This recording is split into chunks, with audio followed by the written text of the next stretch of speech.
Like everything today, funeral costs are rising. It's not uncommon for these costs to run tens of thousands of dollars, leaving loved ones with a large financial burden. As an independent consumer advocate organization, the Funeral Consumer Guardian Society's mission is to help families save money on funeral costs by educating families, reviewing funeral contracts, and price shopping local funeral homes.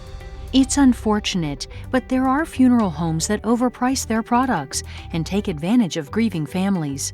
Because the FCGS is not affiliated with any religion, funeral home, cemetery, or particular funeral approach, it saves families an average of $1,800 on traditional funerals and up to $600 on cremation services.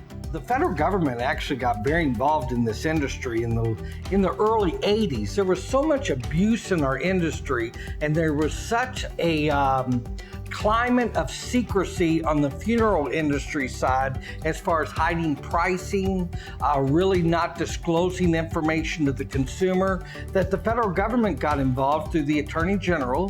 The Federal Trade Commission started the Funeral Rule. The Funeral Rule was established to help families really get honest, upfront information from funeral homes.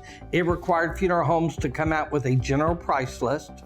It required them to disclose pricing information over the phone, and it required them to all have the exact same 16 items on their GPL. So what it did was it allowed the consumer to be able to contact a funeral home and get honest or get good information from the funeral home on the cost of funerals in their area. Even though the Funeral Rule forces the funeral industry to be transparent in some areas, consumers still find the final arrangement process difficult to navigate. That's because large funeral corporations now own and operate thousands of local funeral homes across the country, and the personalized customer service that smaller family-owned funeral homes once offered is less common.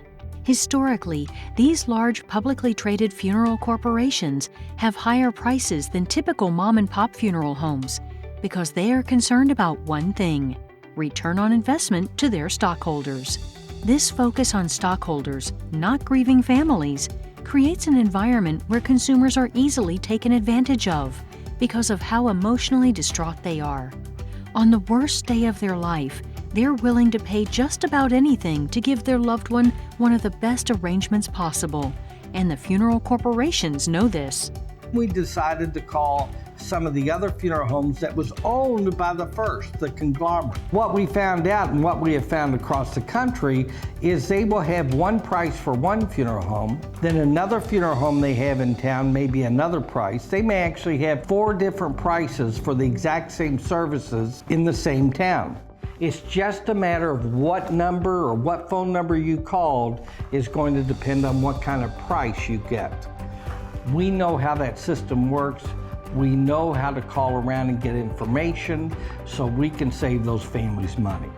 If you're like most people, you may not know the average funeral cost is close to $9,000, and you probably don't have any experience planning a funeral.